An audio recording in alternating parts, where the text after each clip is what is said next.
Yeah, so the Modern Composer is something that I started to help producers and composers get into licensing their music for film, TV, and media. And it's something that has been a big part of what I do for what I've done for the last 7 years or so. The Modern Composer is something that I put together to teach producers and musicians and composers how to get their music on films, TV, and media, so that they can kind of make a passive income. And then if they want to, they can transition their whole career into just doing that. A lot of sync Very licensing and things like that in that world that I think a lot of people, there's a lot of question marks about it, right? I think it's a lot of producers like want to do Yeah. it, but have no like know-how or how to even get into that world really at all. Is that kind of what you saw Yeah. in your experience? Yeah, I have a few, living in Nashville, I have so many musician friends. And Yeah. I remember what got the gears going was I hit up one of my friends who was releasing like a ton of music on Spotify, like just had all this lo-fi hip hop stuff. And I was like, hey man, are you licensing this? And he was like, no, I haven't signed up for ASCAP yet. And I was like, wait, no, are you licensing it for film and media? And he was like, which first of all, if you're writing music and releasing it at all, sign up for your PRO, like make sure 100%. you are getting paid your performance royalties, all that stuff. Don't sleep on that because you're going to be losing money, period. You're going to be losing half Also, of your streaming income if you don't. Yeah. I'd also like to add in that BMI just got bought by like a joint venture investor company thing. So if you haven't signed up for one yet, definitely go with ASCAP. Oh, interesting. Okay. Yeah, that was just news a couple weeks ago. We haven't talked about it on the podcast yet, but yeah, we haven't. It's kind of scary. Update. Interesting. So yeah, if you haven't yet and you're listening, sign up for ASCAP instead of BMI. It's like $50, or no, they made it free now after that news was announced. That's crazy. So, yeah, I mean, ASCAP has been good to me. It's easy to navigate. Yeah, same. They're great. But anyway, I was asking this guy, and he was like, no, had no idea what any of that was. And I was like, you're already making the music, make the money as well. Like, because, anyone who's released music on Spotify or streaming, like, it's not going to sustain you unless you're getting on huge playlists and getting millions of streams. And even then, like, what, 1 million streams is $5,000 or something like that. And if you have a label, then they're going to get half of that or 75% of that. And if,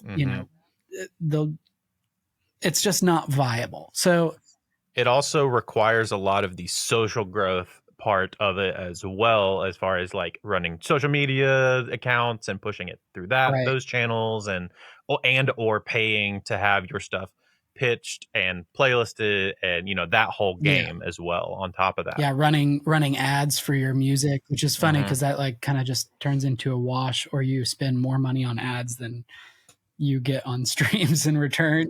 Yeah, exactly. So I just got the gears turning. I was like, man, I really need to like educate my friends on how to actually make money in this way. If you're already making music, if that's something that you love doing and you're producing it at a quality that is like, good, then you should be submitting to these libraries, because we're talking, it's like to me, it's the only real way to make passive income as a musician. Like, I mean, there's education, of course, but,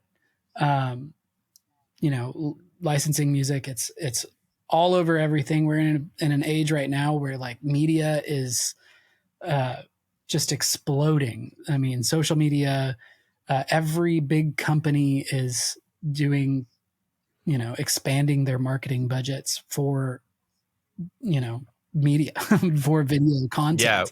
So, short form content hasn't really been properly monetized from a marketing standpoint. Like, marketing dollars haven't been pushed into it.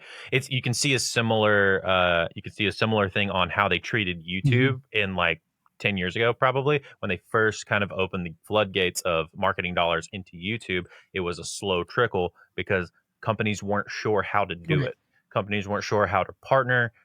Companies weren't sure how to run ads on those platforms. Now we're in that exact same place with short form content because companies are just now learning how to really make ads for that are like optimized, how to really like put the correct amount of money into it and also see a good return on investment.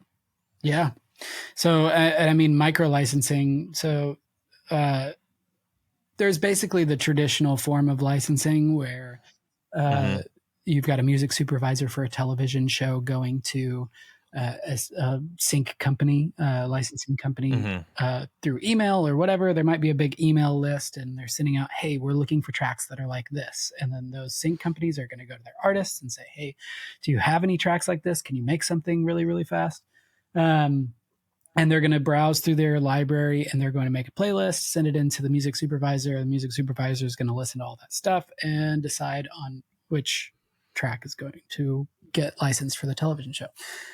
Then you have micro licensing, which is taking advantage of this whole social media short form content thing that's been happening over the last 10 years, growing and growing and growing, where, you know, you have companies like Soundstripe and Artlist, and they're licensing music at a way cheaper price, but they're licensing way more of it, right? So like it's made it available to people who are hobbyists and people with lower budgets. And it's, I remember, I'm kind of jumping around here, but I remember when I started at Soundstripe.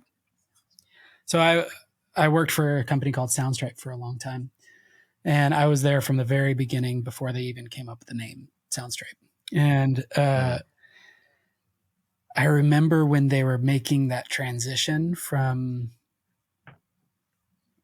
pay per license going into the micro licensing space. And it was, they told us it was going to be $20 a month. And we were like, what? Like, aren't you like devaluing our music? They're like, and I remember sitting down with the founders and they broke down the math. And they were like, this is what it takes to acquire a $20 a month customer. But once we hit this number of customers and you're getting this many downloads, this is how much you'll make. And it was ridiculous. The promise of it was like way more ridiculous. Now, when the company was really small, we were seeing like, oh yeah, in like 5 years, we could be making like $500,000 a year. But then of course, companies being companies need to have a profit themselves. So of course they changed their pay model to where it was like, yeah, no, you're not going to get $500,000 a year. But yeah, it was, it's a really interesting transition that the sync companies were kind of moving towards that. And so now, with all of that said, it's just easier than ever to get your music into one of those libraries or a bunch of those libraries and make passive income from it.